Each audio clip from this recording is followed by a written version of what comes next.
Martial Arts of a Turkic World, Episode 20. The Golden Horde, Dual Power, Part 2.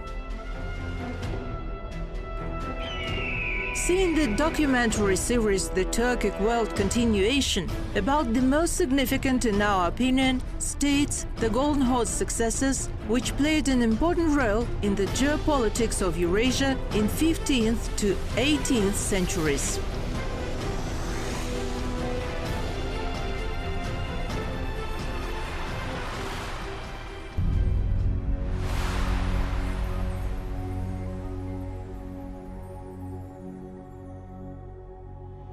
After the death of Tohti, before announcing his son as new Khan, Turkic Mongolian leaders conspired to get rid of Uzbek and his candidacy by killing him during the ceremony. Was their attempt successful? Find out in the new episode of Martial Arts of a Turkic World, The Golden Horde.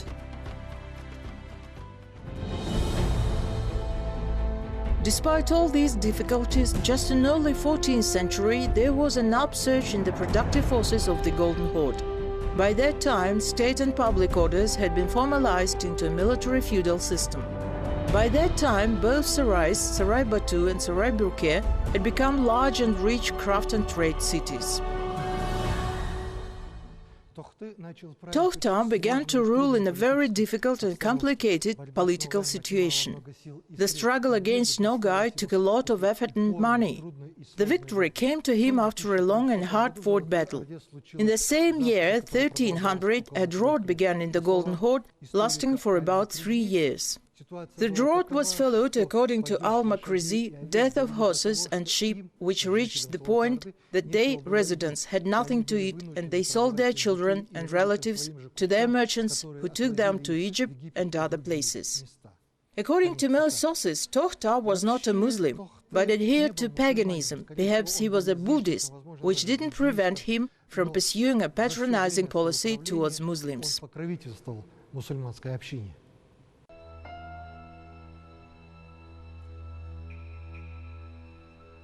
Tohti followed in Nogai's footsteps, establishing friendly relations with Palaiologos in Byzantium.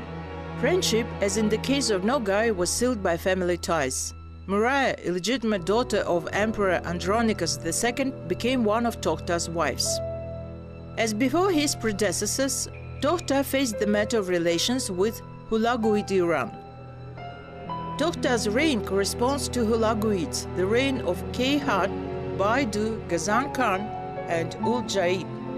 At one time, relations between these two Mongol states cleared up, and the Caucasian road, which for many years was closed to merchants and their goods, was reopened.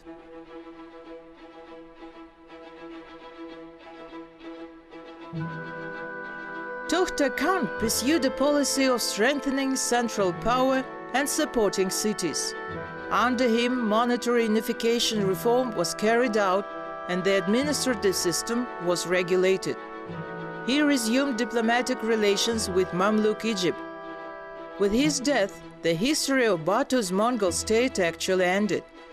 Further, the horde followed a different path of development, becoming an Islamic state. Wikipedia.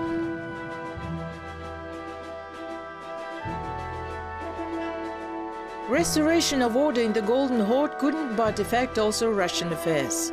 All Russian princes were forced to submit to Tohti because there was no Khan rival to whom one could apply for protection.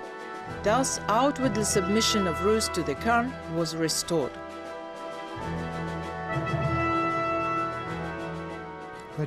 Since the early 14th century, as already noted, the rise in the productive forces began in the Golden Horde, and the last years of the reign of Tohti were preparatory in this respect for the period of the heyday of the military might of the Golden Horde state, which is associated with the name of Uzbek Khan, 1312–1342. According to Al-Birzali, when he joined the throne, Uzbek Khan was 30 years old. He professed Islam, was noted for his intelligence, beautiful appearance and figure.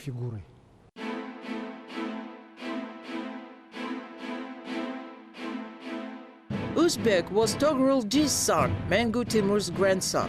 He didn't have rights to the Golden Horde throne. After Tohta's death, before the son of the deceased was called a Khan, Turk-Mongol leaders decided to reject the candidacy of Uzbek and to kill him during the ceremony. But Uzbek was warned. According to the author of History of Uveis, Uzbek, with the help of one of the most influential emirs, Kutluk Timur, killed Tohta's son Ilbasmish and captured the Golden Horde's throne.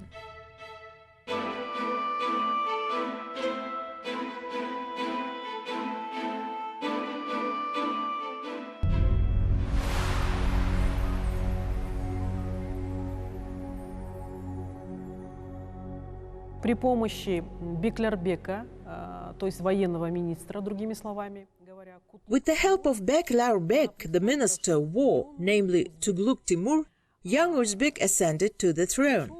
He came to power in 1312 and ruled for almost 30 years, until 1342. This is one of the longest reigns on the throne of the Golden Horde. Driven by his idealism, stubbornness and youthful energy, he begins restoring the former glory of the Golden Horde. Islam becomes the main element boosting this process. И главной силой, главным фактором, который служит этому процессу, становится ислам. Uzbek was a prince who united in himself all perfection in terms of external beauty, morality and religiosity to strengthen Islam and a thorough knowledge of the good.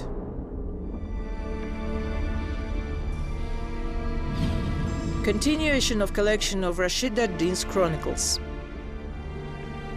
From the very first days, Uzbek Khan took a definite and firm course.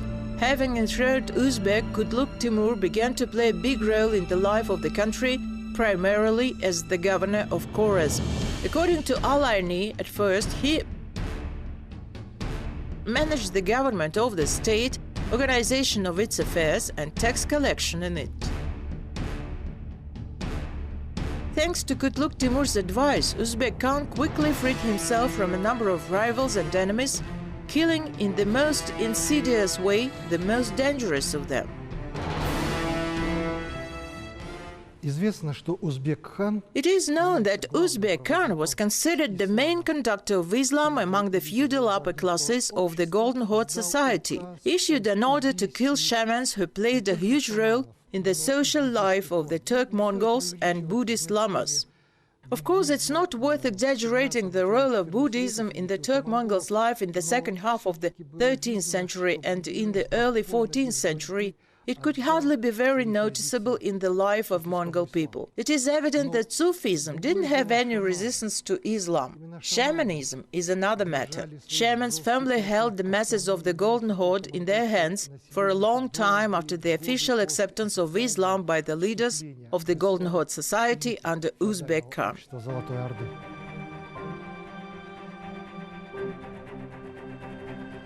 Like Berke Khan, Uzbek firmly and resolutely led the policy of Islamization, trying in this respect to solve the problem as quickly as possible. 2 years after coming to power, Uzbek Khan informed Egyptian Sultan al-Malik al-Nasir Muhammad that there were very few infidels in his state. Of course, this didn't correspond to reality, but Uzbek Khan had in mind not the people and especially the nomadic masses of the working people, but the ruling classes. При дворе Узбек-хана жили различные колдуны, жрецы и так далее, которые время от времени показывали ему чудеса своей веры. The interesting moment in the history of the Golden Horde is Uzbek Khan's conversion to Islam. How did this happen? There were wizards and priests living at Uzbek Khan's court who from time to time demonstrated him the wonders of their faith. They extracted some kind of honey out of vats, as described in Genghis Namer. Suddenly these miracles ended. One of the priests said, "Probably there are Muslims somewhere nearby." This proved to be true. Islamic preachers were seen near the palace, including the legendary Tukti Shashti Aziz Baba, Sufism promoter, representative of the order of Akshbandiya. Чья вера действительно сильнее и праведнее. They were invited to the palace. They taught Uzbek Khan about Islam, about its principles. Uzbek Khan decided to check which religion is stronger. Tukti Aziz proposed to light up 2 tandoors ovens and stand the test of fire, in the period of time enough to cook whole sheep. Tukti Aziz put on the chain mail and got inside the tandoor reading a prayer. Tukti Aziz, раздевшись, облачился в кольчугу, смело вошел и стал читать молитвы. The animistic priest turned into ashes even before he got inside. The sheep carcass was cooked, the tandoor was extinguished, and they took out Tukti Aziz. He got offended, though. He didn't have enough time to finish his prayers. Impressed by this act, Uzbek Khan begins his conversion to Islam. There is such a legend. Таким образом, Узбек хан начинает перенимать ислам. Following most of the Prophet's traditions, he was the king of extremely justice, noble and devout and pious. He talked alone and with the people. He lamented a lot, and for the excuse of a lack, he provided a lot of good and mercy to worthy people, clergy and the poor. Muin ad-Din Natanzi, Iskandar's enemy. Nevertheless, Uzbek Khan's Islam didn't prevent him from tolerating Christianity. Pope John XII, in his letter of July 13, 1338, thanked the Khan for favoring Catholic missions, and at the request of Metropolitan Peter of Moscow, the Khan granted great privileges to the Russian Church in 1313. In 1339, Uzbek received the Franciscan Jean de Marin Joly, Benoit XII's envoy, and gave him a magnificent horse. Uzbek concluded a trade agreement with Genoese and Venetians. Genoa ambassadors Antonio Grillo and Niccolo di Pagana received permission to restore the walls and rebuild the warehouses in Kaffa. Kaffa began to develop again, and since 1318, it became the throne of the Roman Catholic bishop. Genoese also established themselves during this period in the Bosphorus, Kerch and in Kherson.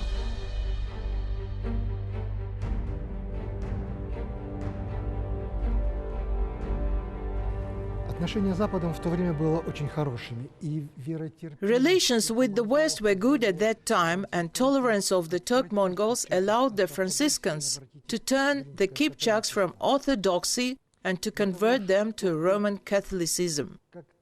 For them, the fathers of the Church translated Latin psalms and prayers into Turkic.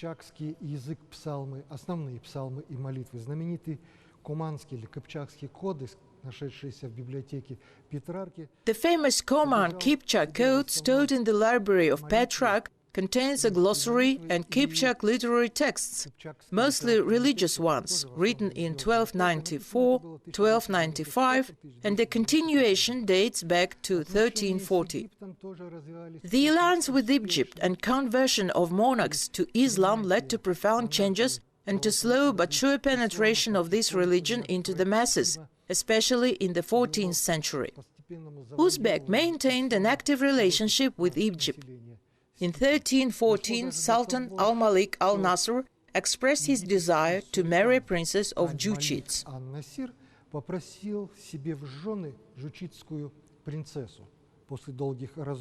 Uzbek, after long hesitation, agreed to give him a Genghizid princess as his wife. An unheard mercy according to Mongol concepts, which bound the union of the Golden Horde Khanate with official defenders of Islam. However, the marriage wasn't happy. Sultan divorced with Tulunbay in a few days and gave it to one of his emirs. Буквально через несколько дней развелся с чингизидской принцессой и отдал ее своему эмиру.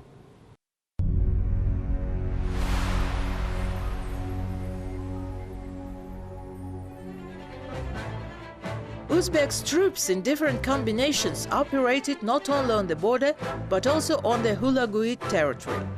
However, no matter how much Juchis tried, they never received Azerbaijan. For almost 100 years, Azerbaijan didn't leave Iran, which was in the second half of the 13th and the first half of the 14th century under the rule of the Turk-Mongols.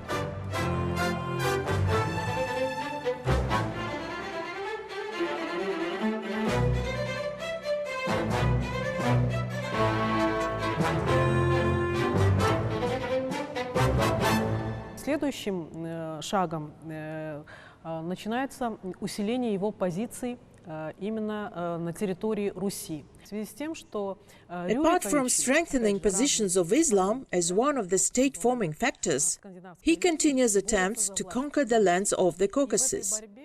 The first attempt was unsuccessful. After that, he decides to strengthen his positions in Rus. Rurikoviches are fighting for power in Rus. In this battle, Uzbek Khan took side of Moscow rulers. Why did he do that? There are several versions. Some say that the Orthodox clergy played a role, but in the end, Prince Yuri Danilovich of Moscow becomes main supporter of Uzbek Khan in Rus. Uzbek Khan seals this support by giving his sister Konchak, Orthodox name Agafya, to marry Yuri Danilovich. By doing so, he strengthens the position of Moscow princes. Moscow princes become not only the backbone of the Orthodox Church, they are given the right to collect tribute from other Russian principalities to the treasury of the Golden Horde. It had boosted an economic growth. As stated by Russian historians like Karamzin, who was of Turkic origin, Karamurza, the rise of Russian periphery began from the Golden Horde times. Moscow had never been mentioned in any sources. That was the period when Moscow becomes an economic, political and religious center. хрониках не фигурировало. Именно с эпохи Золотой Орды Москва превращается в центр тяготения как религиозного, экономического, политического. His Majesty Khan Uzbek, Emperor of the Tatars, the most blessed mercy in the present, which will lead to glory in the future.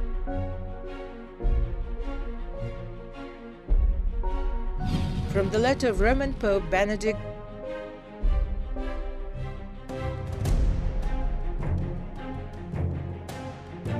with regard to Russian affairs, Uzbek's policy was less constructive than Tokhtar's policy. He didn't attempt to change the state of affairs in Russia and set himself a much narrower goal: to prevent the formation of a unified Russian state and to maintain a balance between Russian princes, especially Tver and Moscow ones. Khan appointed special commissioners who could be called his political emissaries, who watched the affairs in this or that Russian principality.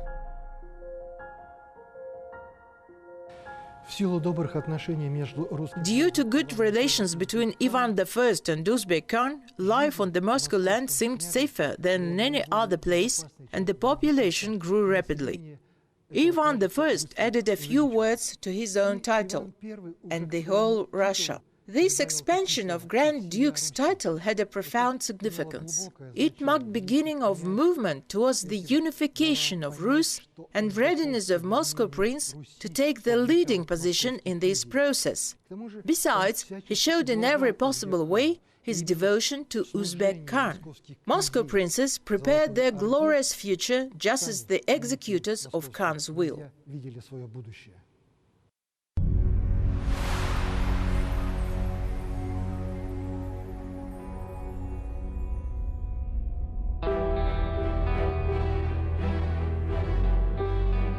Uzbek Khan attached great importance to urban life. His name is associated with the new construction, growth and decoration of Saray Birke, where he officially moved the capital of the Golden Horde from Saray Batu. Undoubtedly, this step was extremely favorable for the further rise of industrial and cultural life of Saray Birke. The best description of Saray Birke was made just in the reign of Uzbek Khan by the Arab traveler Ibn Battuta, who was there in 1333. His impressions, clearly expressed, definitely emphasized the wealth of the Golden Horde's capital.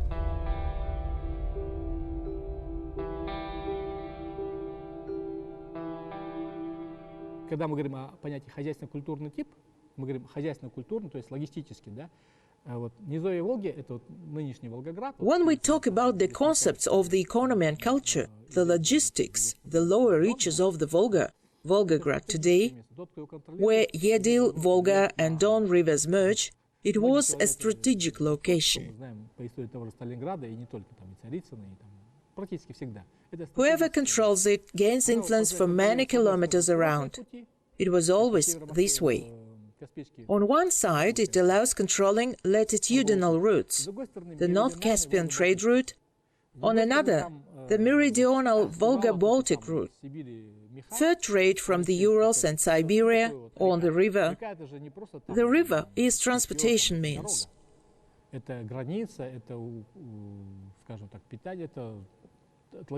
It is also a great wintering sport. You can control the North Caucasus, the Urals and Eastern Europe from here.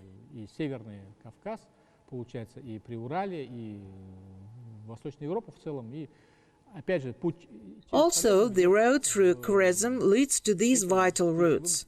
In Saray Batu area, Saray Birke is often localized just above Atarau.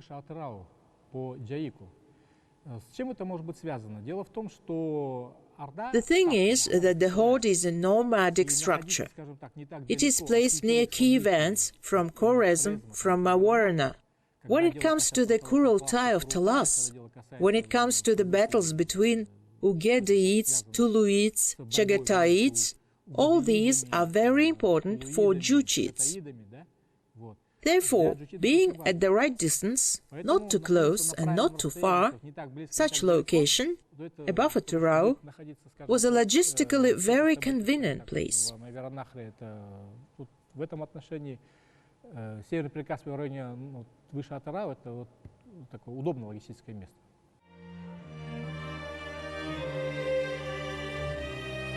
There are 13 mosques in Saray Birke for the cathedral service. One of them is Shafi. In addition, there are still many other mosques. In Saray Birke live different peoples such as Mongols, are the real inhabitants of the country and its lords. Some of them are Muslims. Ases, who are Muslims, Kipchaks, Circassians, Russians and Byzantines, who are Christians. Every nation lives separately in its sector. There are also their bazaars. Merchants and strangers from both Iraqis, from Egypt, Syria and other places live in a special area of Saray Birke where the wall surrounds the merchant's property. Ibn Battuta.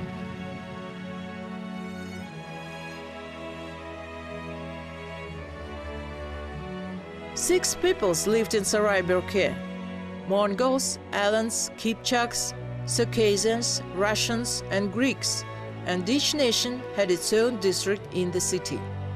To protect themselves and their goods, foreign merchants stopped in a special part of the city, surrounded by a wall. Uzbek Khan was highly praised by Muslim historians and travelers for his defense and promotion of the Islamic faith, for their government and trade support. According to Ibn Arab Shah, historian of the 15th century, at Uzbek Khan's time, trade caravans safely cruised between Crimea and Khwarezm without needing any military escort, and throughout the journey there was plenty of food and fodder for cattle.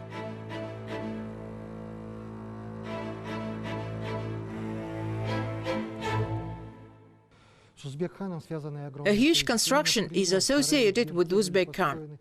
By his order, mosques, madrasas, mausoleums, palaces were erected in Saraybürkeh, from which, unfortunately, only foundations still hidden in some parts of the ground and mostly elements of decoration, mosaic and painted glazed tiles. Uzbek Khan built not only in the Volga region, but also in the Crimea. A mosque with a magnificent carved stone portal with the date of construction and the name of Uzbek Khan himself had been preserved to nowadays in the old Crimea, Solkar. His relative, almighty governor of Khorazm, Kutluk Timur, also built a lot in Urgench. In foreign policy, Uzbek Khan continued the old tradition. The Golden Horde kept constant trade, cultural and diplomatic relations with Mamluk Egypt.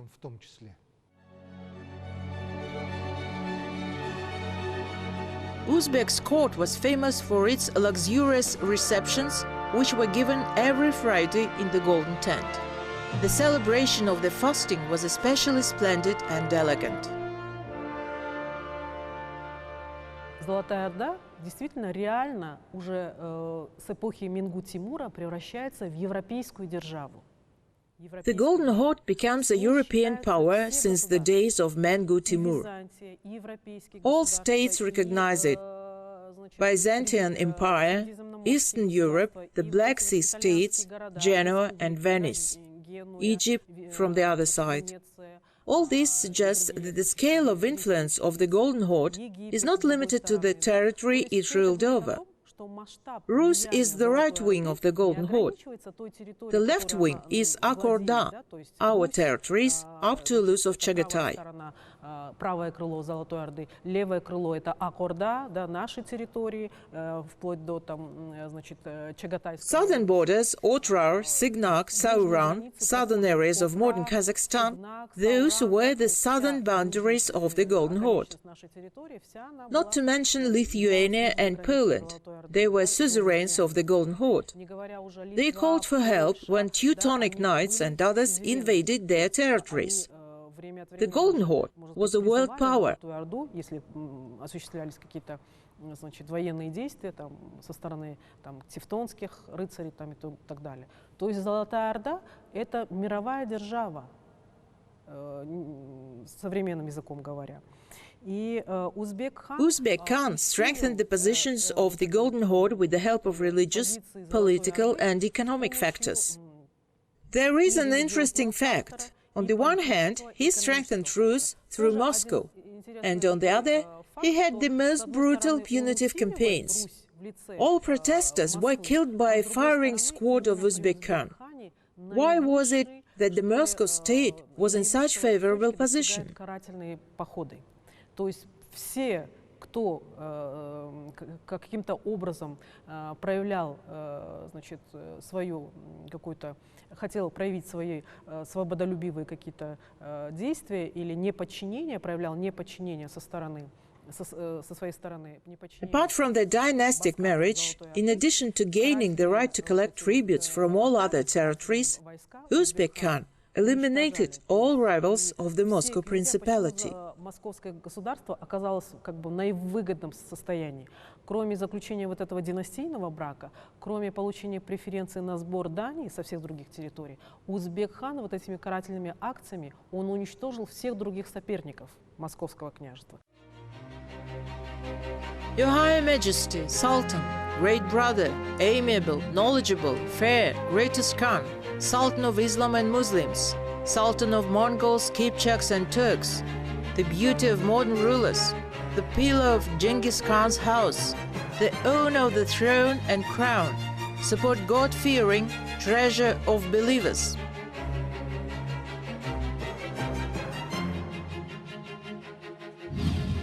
Appeal of Egyptian sultans to Khan Uzbek. Along with settled agricultural regions, Juche Zulus included huge steppe territories where a large number of nomadic Turks, Turkizite Mongols and Mongols lived. The numerical nomadic part of Juche Zulus perhaps didn't prevail over the settled one, but in the political sphere it played the leading role. The owners of the state were representatives of its nobility, emirs, beks, and noyons. They were united by one thing. They wanted to be as independent as possible, and with weak counts they wove intrigues, created squabbles, and arranged palace coups.